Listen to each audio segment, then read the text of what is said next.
안녕하세요. 반갑습니다. 저는 말마음연구소의 김윤나 소장입니다.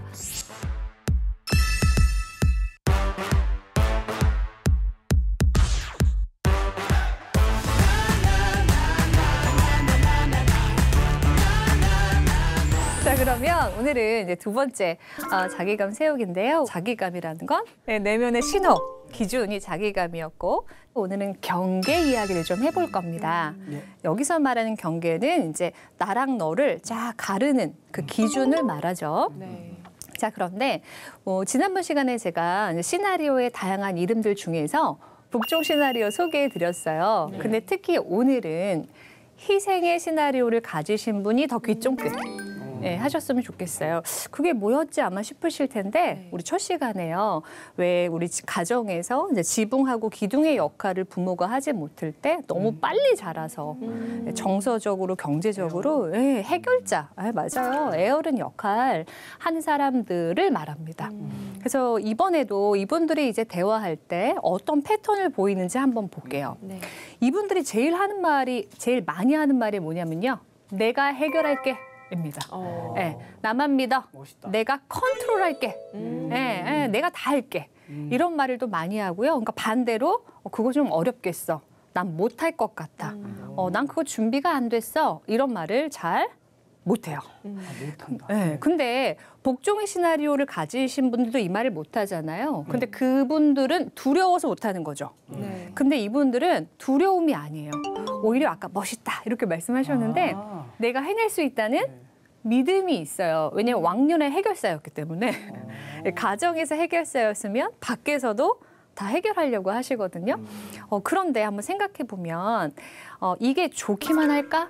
한번 고민해 봐야 돼요. 아까 이제 멋있다고 하셨고, 그리고 또 이런 사람 한 사람이 있으면 좀 좋잖아요. 편해요. 근데 만약에 이런 거 생각해 볼게요. 한 팀이 있는데 같이 일하고 있는데 이 중에서 팀장이 예를 들어 리더가 내가 다 해결할게. 내가 할게. 너희들은 신경 쓰지 마. 이런 식으로 내가 혼자 다 한다면 어떻게 될까? 그리고 가정에서도 예를 들어 삼형제가 있는데 삼형제 중에서 장남이 형이 다 할게. 형이 책임질게. 형이 다 컨트롤할게. 라고만 한다면 나머지 동생들은 어떻게 되고 가정에 어떤 영향이 있을까 한번 생각해 보시자고요. 어떻게 될 것 같으세요? 혼자 다 하면.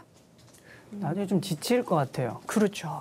지치기도 하고 또 좋을 때도 있지만 네. 나쁠 때가 더 많죠. 네. 뭔가 이제 그리고 내가 혼자 다 했으니까 맞아요. 뭐 어떤 보상이나 나중에 내가 다 할게. 뭐 이제 그럴 수도 있죠. 그런 거 있으면 형 하지 마. 몰랐지 나는. 나는 하나 말고 태주는 줄 알았어요. 그러니까요. 아마 그런 어려움도 있을 거고 또 하나는 인에이블러라는 단어를 들어보신 적 있나 모르겠어요. 인에이블러라는 용어가 있는데요. 이건 뭐냐면 내가 누굴 돕는다고 돕는 것인데 내가 너무 돕다 보니까 상대를 무능력하게 만든다는 의미예요. 그러니까 리더가 혼자 열심히 일하면 나머지는 그냥 팀장이 할 거야. 이런 마음이 든다는 거예요. 그리고 예를 들어 장남이 다 하잖아요. 그러면 이제 그 동생들은 형이 해결할 거야. 뭐 돈 부족하면 형한테 이야기해. 이런 반복적인 관계가 만들어지면서 한 사람만 힘들어지는. 계속 희생자는 희생자가 되는 이런 이제 불편함이 있을 수 있고 관계에서요. 또 한번 계속 보시면 힘들어, 외로워, 나 무섭다, 나 그거 안 하고 싶어 이런 어리광을 못 부려요. 왜일까요? 어리광을 부려본 적이 없어서요. 이거 되게 속상한 일이에요. 속상하네요. 제가 이제 사람들을 많이 만나다 보니까 6살 어린아이도 60대 어르신도요. 무서워요. 두렵고 외로울 수 있어요. 맞습니다. 근데 그 말을 못하는 거예요.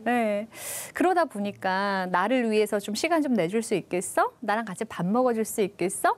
나 좀 도와줄 수 있겠어? 이런 걸 못하죠. 그래서 실제로 코칭에서요, 40대 이후, 50대 되는 이제 고객들을 만나다 보면요, 이런 말씀들을 많이 하세요. 제가 여태까지 뭘 위해서 살았는지 모르겠다는 거죠. 그러니까 각 가정들의 애어른들이 오셔가지고 내가 되게 열심히 살았어요. 난 가정을 위해서, 뭐 형제를 위해서, 누구를 위해서 열심히 했는데 왜 우리 40 중반 이렇게 넘다 보면요. 내 인생이 뭐지? 뭐 이런 질문들을 한 번씩 하게 되잖아요. 그럴 때 현타가 오신다는 거예요. 나는 날 위해서 무언가를 해본 적이 없구나. 네. 그리고 또 더 속상한 건 그런 질문조차 하지 못하고 나이를 먹는 분들도 많아요. 그러니까 내 인생은 이런 질문을 해보지 못하고 그러니까 지금부터라도 우리가 해봐야 되겠죠. 그래서 내가 책임지는 것에 익숙한 분들이라면 오늘의 솔루션은 바로 경계라고 말씀드렸어요. 자, 지금 이렇게 패널 분들 앉아 계신데요. 우리 이렇게 양손 한번 이렇게 펼쳐볼까요? 손 닿으세요? 아구 불편해. 막 다, 그죠? 네, 맞아요. 좋습니다. 감사합니다. 내리세요. 왜 우리가요, 상대하고 이렇게 닿지 않을 정도의 물리적 거리가 확보가 되어야 이렇게 좀 편하게 스트레칭도 하고 뭔가 내가 해볼 수 있는 걸 할 수 있는데 지금 보니까 서로 부딪히잖아요. 그러니까 막 이렇게 피하시더라고요. 그러니까 사람도 물리적인 공간도 나만의 것이 좀 필요하죠. 근데 물리적인 공간뿐만 아니라 심리적인 공간도 나만의 경계가 필요해요. 나만의 경계 안에서 사람은요, 쉬기도 하고, 나다워지기도 하고요. 때로 우리는요, 어떤 역할로부터 도망가고 싶을 때가 있잖아요. 있죠. 저도 있거든요. 아들만 둘이라고 말씀드렸잖아요. 그러니까 도망가고 싶어요, 종종. 그럼 나만의 그 심리적 공간으로 들어가서 회복도 하고, 그리고 우리가 누군가를 돕고자 할 때 또 기꺼이 충전해서 또 나와서 돕고, 이런 마음의 공간이 필요한데 희생의 시나리오를 가진 사람은 그게 있어요, 없어요? 없어요. 네, 왜냐하면 너무나 당연하게 많은 사람들이 내 영역에 들어와서 감나라 배나라 해봤기 때문에. 네. 자, 그래서 우리가 첫 번째 할 일은 경계가 뭐지? 네, 경계에도 종류가 좀 있거든요.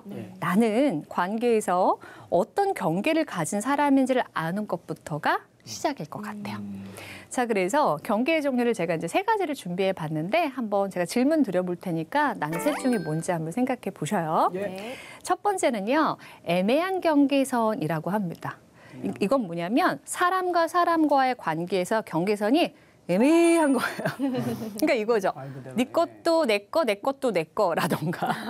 그러니까 니께 구분이 잘 안 돼서 이게 뭐지? 역할이 나누어지지 않은 애매한 경계를 말하는데요.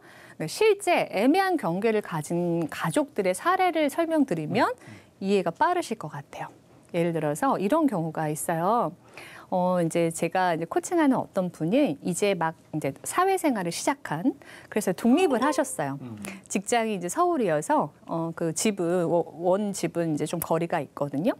근데 이 부모님이 자꾸 주말마다 내려와서 같이 밥을 먹자고 하신대요. 이제 독립해서 사회생활도 하고 이제 연애도 시작하고 뭐 하고 싶은데 빨간 날은 무조건 가족들과 함께. 심지어 여름 휴가도 같이 해야 되고, 그러니까 1년에 2번 가족여행을 가는데 그때 빠지면 안 된다는 거예요. 그러면서 저한테 뭐라고 하시냐면, 근데 너무 답답해요. 나도 내 사적인 생활 갖고 싶은데 도대체 어떻게 해야 되나요? 이런 질문을 저한테 하는 거예요. 이건 무슨 경계죠?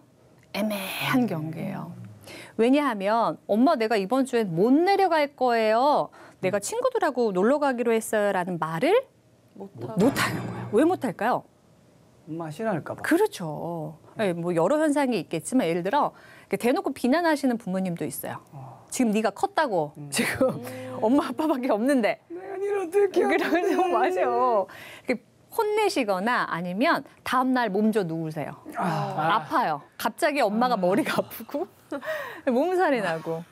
그래서 자녀가 또 갈 수밖에 없는, 그거는 어디까지가 자식의 도리이고 어디까지가 내 사생활인지가 애매하게 섞여져 있죠. 그런 관계를 우리는 애매한 경계선이다. 그리고 우리가 이야기하는 희생 시나리오는 아마 관계에서 이 경험이 많았겠죠. 이걸 염두에 두시고요.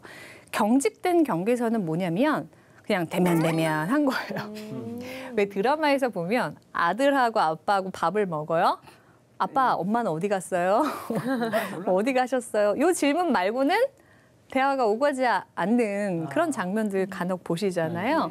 가족인데도 남 같고 오히려 남보다 못하고 이런 거리감을 가진 사람들을 우리는 경직된 경계선을 가졌다. 이렇게 말하죠. 좋은 거는 명료한 겁니다. 네, 명료한 경계선이라고 하는 건 쉽게 말하면 찍찍이 같은 관계. 그래서 이렇게 쫙 붙어도 잘 떨어지고요. 딱 붙어도 잘 붙어요. 관계는 그래야 돼요. 그러니까 엄마 내가 이번 주는 친구들하고 뭐 그 여행을 가야 돼서 못 갈 것 같아요라고 하면 아이고 그렇구나. 맞아. 너도 그래야지. 재밌게 놀다 와.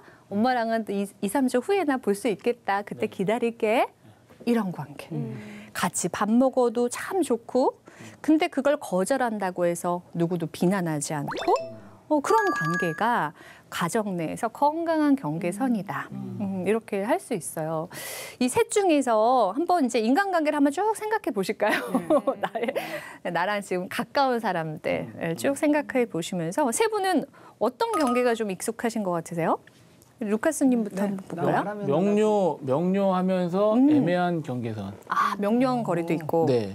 친구들이랑 가서 못 내려가요. 그래 잘 갔다 와라. 한 다음에 알아놓으셔. 그죠?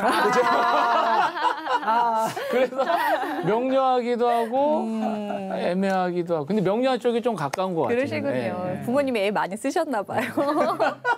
네, 영수님은 어떠세요? 저는 좀 경직된 경계선인 것 같아요. 그러시구나. 네, 네. 어제 아버님 전화 왔어요. 뭘 하시나요? 엄마 어디 가냐고. 그래서 너는 어디냐고. 전 서울인데. 제가 부산 살거든요. 아, 그러세요? 아 그래? 서울에 왜 갔는데? 네. 그것도 그냥 전화했으니까 전화도 한 1년에 한 번 하는 것 같아요. 아, 그러시군요. 같이 사는데도 네, 좀 경직된. 맞아요. 네. 잘 이해하고 계시네요. 경직된 경제선. 그러시군요. 네, 우리 은혜님은 어떠세요? 저는 뭐 가족들이랑은 그래도 좀 명료한 경계선이 있는 것 같은데 오히려 좀 지인들의 관계에서 애매한 경계선에 있는 지인들이 좀 있는 것 같아요. 아, 그러시군요. 그래서 좀 불편한 나이가 저보다 많은 지인들은 좀 제가 불편해서 제 감정을 조금 많이 이렇게 누르는 아하. 스타일인 것 같아요. 아, 그렇군요. 네. 지금 경계선의 개념을 잘 이해하고 계신 거예요. 그래서 우리가 관계에서 그런 대화가 좀 안 될 때, 지금 경계선이 애매하구나. 그래서 지금 대화가 불편하구나. 이걸 알아차리시는 것이 이제 첫 번째입니다. 자, 그러면 이제 어떻게 해야 되냐면, 네 거 내 거 잘 나눠 가져야 돼요. 네 거 내 거 잘 나눠 가져서 서로 불편하지 않을 정도의 거리감을 만들어야 되는데, 어떻게 네 것과 내 것을 구분할 수 있는지 연습 문제를 통해서 네 것 내 거 구분하기 한번 나눠볼게요. 자, 일단 두 가지만 먼저 해봤으면 좋겠는데요. 첫 번째 이야기부터 같이 나눠볼게요. 첫 번째는 어떤 상황이냐면 엄마는 억지로 더 먹이려고 하고 근데 아이는 안 먹고 싶어 하죠. 이게 너 공감되시죠? 자, 그러면 어디까지가 엄마 거고 어디까지가 어느 경계까지가 아이 걸까? 이거 잘 구분해야 되거든요. 그래야 우리 아이 내부지향 시나리오로 자랄 수 있거든요. 어떻게 할까요? 루카스님 한번 도전해 보시겠어요? 그렇게 하죠. 이제 억지로 강요를 하다가 안 먹고 싶잖아요. 네. 근데 억지로 먹이는 게 이제 너무한 것 같아서 이제 딜을 하죠. 이걸 먹으면 뭐 간식을 주겠다. 그죠, 그죠. 네. 맞아요. 근데도 안 먹어. 좋다. 그러면 오케이. 간식 먹기만 해봐. 이렇게 나가는 거죠. 네. 그런 식으로. 네, 흔한 가정의 모습입니다. 네, 그런 것 같습니다. 그렇죠, 그렇죠. 네, 저희 집도 작은 아이는 그렇게 달래기도 하고 협박도 하고 뭐 포기도 하기도 하는데 큰 애한테는 이거를 잘 구분해 볼 수 있는데요. 이제 방법을 좀, 그러니까 경계를 좀 알려드릴게요. 이제 저희 가정의 이제 실제 사례인데 어느 날 이제 큰 아이가 학교에 갔다 와서요. 엄마 여기 좀 앉아보시겠냐고 하더니 이제 기니 할 말이 있대요. 10살이라고. 10살이에요, 10살이에요. 예, 그래서 이제 이렇게 말해보라고 했더니 오늘 학교에서 배워왔는데 엄마가 밥을 더 먹으라고 강요해도 우리의 몸은 내 것이기 때문에 네, 우리의 신체는 내 거기 때문에 그러니까 경계를 가르치신 거죠, 선생님께서. 그래서 엄마 나는 먹고 싶지 않아요 라고 말하면 된대요, 엄마 라고 저한테 이렇게 말하는 거예요. 근데 그 말을 저한테 기니 하는 이유가 있어요. 그 전날 아이가 안칫밥을 잘 안 먹길래 제가 김을 더 싸가지고 이것만 먹어. 그렇죠. 이것만 먹어. 네, 그 말을 아마 돌려서 하고 싶었던 것 같아요. 자, 그 상황에서 배운 엄마는 어떻게 화답해줘야 될까요? 그죠? 배운 엄마는 이렇게 합니다. 알려드릴게요. 맞아. 네. 아들을 더 먹이고 싶은 건 그 마음은 엄마 거.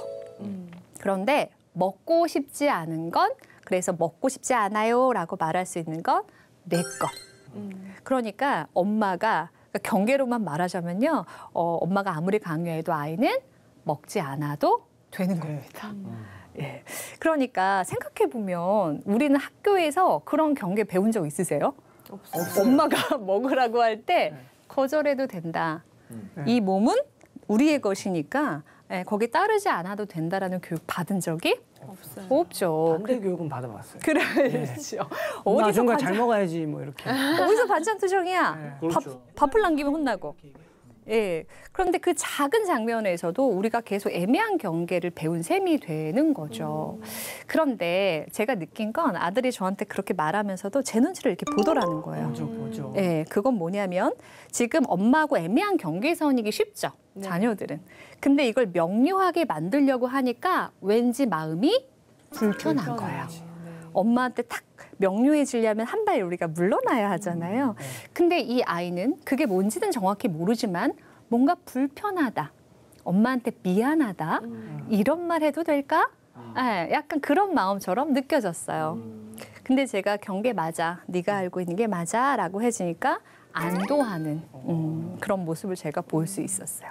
그러니까 이렇게 보셔야 돼요. 우리가 애매한 경계선일 때 거리감을 조정할 때 좀 불편하실 수 있어요. 부모님 좀 서운해하시는 거 아니야? 내가 매주 갔었는데 나 이제 3주에 한 번만 갈 수 있다고 말씀드리면 좀 그렇지 않을까? 그런데 그렇게 하셔야 돼요. 네, 건강한 경계 안에서 자기감이 만들어지기 때문에요. 그러셔도 된다. 근데 재밌는 건 이런 거 있잖아요.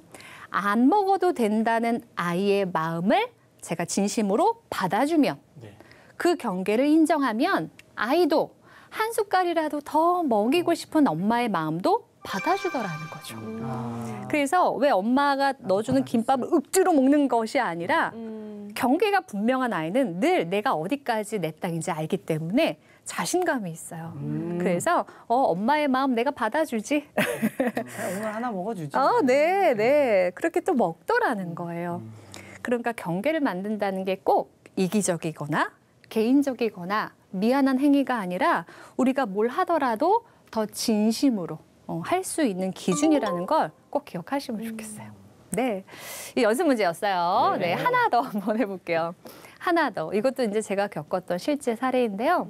이제 이 부모님들은 이제 그 집안에서 있던 어떤 사업을 하고 계셨어요. 집안에서 쭉 그걸 이제 한 2대째 내려오던 사업이 있으셔서 이 장남에게 이 사업을 좀 맡기고 싶으셨던 것 같아요. 근데 이 장남은 전혀 다른 진로를 이제 선택하고 싶었던 거죠. 그런데 너무 반대하시는 거예요. 근데 우리가 아까도 이야기했지만 걱정하는 마음이 너무 크면 사랑하는 마음이 너무 크면 그 아이를 비난해서라도 죄책감을 줘서라도 내 뜻으로 따라오게끔 우리가 말하는 경우들이 있죠. 네. 네가 이러면 되겠어? 장남이 이러면 되겠어?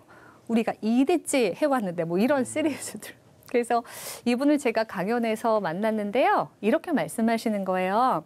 저 그래서 독립하고 싶은데요. 독립해서 제가 직접 벌어서 할 수 있다는 걸 보여드리고 싶은데요. 저 집 나가도 될까요? 이렇게 저한테 물어보더라고요. 이 두 번째 사례 학생이. 나가야다. 한번 생각해 보세요. 이 학생 집 나갈까요, 말까요? 나갈지 안 나갈지? 네. 저한테 물어본 거예요. 네? 성인인가요? 성인이에요. 이제 대학교 4학년이었어요. 그러면 나갈 것 같은데. 나갈까요, 네, 말까요? 나가는 것도 우리 조언 어떻게 하면 나가는 좋을까요? 게 맞는 것 같습니다. 혹시 마음에 불편감이 있으세요? 나가라고 할 때? 아니 전혀. 저는 완전 네. 적극적으로 응원할 것 같은데요. 그러시죠. 네. 네, 그건 바로 우리가 경계를 정확히 인지하고 있다는 겁니다. 저는 이분께 이렇게 말씀드렸어요. 제가 나가라 마라 남의 인생을 결정해 드릴 수는 없어요. 그런데 경계는 분명히 아셔야 돼요. 아들이 이런 일을 했으면 좋겠다. 그래서 우리 가업을 이어갔으면 좋겠다는 소망은 부모님 거. 그런데 나는 내가 원하는 일을 찾아서 내가 실패도 내가 해보고 성공도 내가 해보고 싶다라는 소망을 키우는 건 아들 거.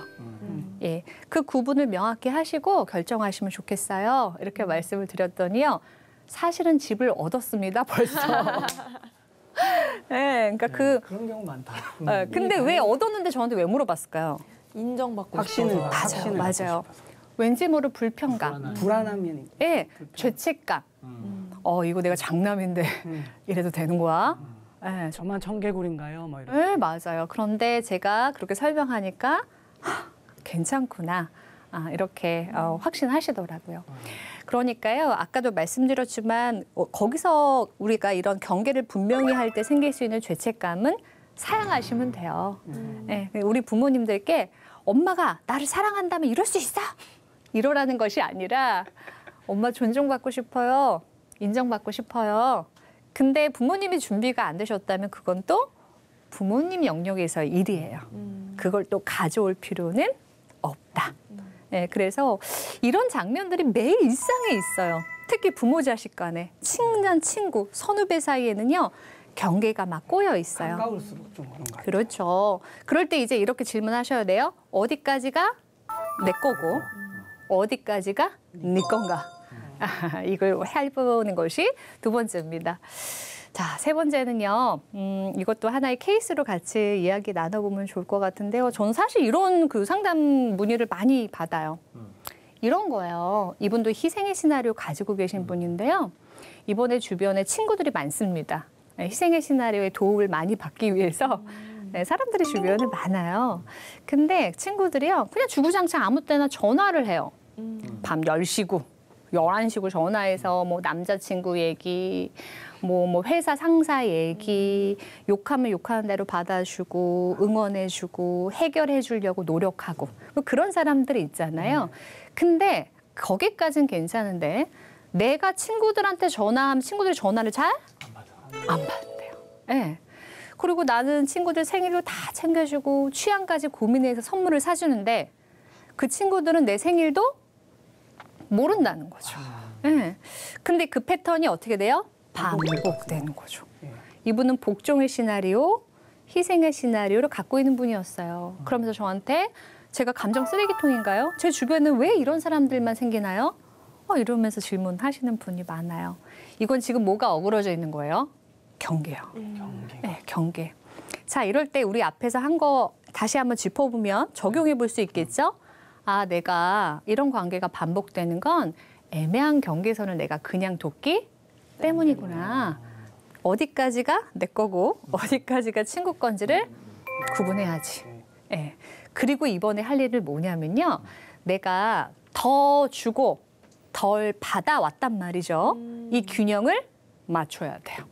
어떻게 해요? 이제 조금 덜 주는 겁니다. 그리고 더 받아야 되겠다. 받는 연습을 하셔야 돼요. 그러니까 덜 준다는 건 뭐냐면 시도 때도 없이 막 10시, 11시 전화 왔잖아요. 어쩔 때는 미안해, 내가 지금 통화가 좀 어려워. 덜 준다는 건 전화를 안 받을 수도 있어요. 네, 저도 그 시간에 전화하면 못 받거든요. 그냥 안 받을 수도 있겠죠. 이게 덜 주는 거. 근데 더 받는 건 뭐냐면 내가 2주 후에 생일인 거 알지? 나 그때 나랑 그때 가서 거기 가서 그 스파게티 같이 먹을 수 있겠어? 나 먹고 싶은데. 한번 요청해보세요. 그러면 확인하실 수 있습니다. 거의 먹을 것 같아요. 두 부류가 있는데요. 어떤 부류는 이래요. 그래, 너도 이제 받을 때 좀 됐지. 네가 그동안 주변 사람들한테 얼마나 잘했냐. 아유, 내가 해줄 수 있어서 너무 좋다. 이러면 진짜 좋은 친구죠. 좋은 친구. 근데 이런 친구도 있어요. 너 왜 이러냐 갑자기. 야, 하던 대로 해. 야, 각자 하던 대로 해도 갑자기 그러면 이 관계 불편하다. 자기만 생각. 네, 이런 친구라면 나는 그동안 뭘 위해서 노력했나? 스파게티 싸대기를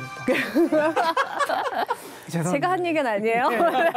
또 강의를 오해하실까 봐. 네, 그렇게 덜 주고 더 받는 연습을 해보셔야 하고요. 그리고 또 진짜 중요한 건 이런 분들은요. 선물을 잘 못 누리세요. 중독. 선물. 그렇죠. 예를 들어서 누가 이제 이렇게 선물을 드리잖아요. 그러면 감사합니다. 저 진짜 이거 필요했는데 너무 기뻐요. 저를 생각해 주셨네요. 이런 말 못해요. 뭐라고 할까요? 아니에요. 아니에요. 저 괜찮아요. 드세요. 저는 이런 거. 네. 그러니까 기쁘게 누릴지를 모르고 또 칭찬도 마찬가지예요. 오늘 이 블루 컬러가 진짜 센스 있고 너무 얼굴이 선명해 보여서 진짜 예뻐요. 진심입니다, 영춘님. 네. 이렇게 하면 제가 좀 파란색 좀 봤죠? 잘 어울리죠. 네, 이렇게 딱 받고 근데 핑크색도 되게 잘 어울리세요. 이렇게 주고받으면 되는데 희생 시나리오 가진 분들은 아니에요, 이거 10년 전 건데 아유 뭐 이러면서 그렇게 너무 들어보니 네, 있는 것 같아요. 그죠? 자기 그걸 막 깎아 내리신단 말이죠. 근데 아마 그게 입에 붙어서 계속 나오시겠지만 균형을 맞자. 이거는 이기적이 되자는 거 아니에요. 개인적으로 나만 챙기자? 그게 아닙니다. 아까도 말씀드렸지만 내 경계가 이렇게 딱 두 발로 명확하게 알 때 우리는 더 자신감 있게 나아갈 수 있어요. 다시 말하면 내 영역 그리고 내 마음의 그 지도가 명확한 사람은 더 멀리 여행할 수 있다라고 하거든요. 네. 그 말을 관계에서 얘기하면 경계가 분명한 사람이 남도 기꺼이 더 돕고 기쁜 마음으로 억울해하지 않으면서 상대에게 선의를 베풀 수 있다. 그러니까 결국 나도 좋고 너도 좋다. 예, 그렇게 말씀을 좀 드려봅니다. 자, 이제 슬슬 마무리할 때가 왔네요. 빨리 가네요. 네, 감사해요. 네, 그래서 우리는 결국 이렇게 말할 수 있어야 돼요. 다 하겠다고 하지 마시고요. 생각 더 해볼게요. 내가 지금 여력이 조금 안 된다, 어렵다 하시고요. 이렇게 해서 시간을 만든 다음에 날 위해 좀 쓰셔야 돼요. 맛있는 거 내 입에 먼저 넣고 좋은 옷 날 위해서 먼저 사고 그리고 아까도 말씀드렸지만 힘들다고 고백하세요. 힘들지 않은 사람은 없어요. 오히려 너무 센 척한 사람이 더 외로워 보이거든요.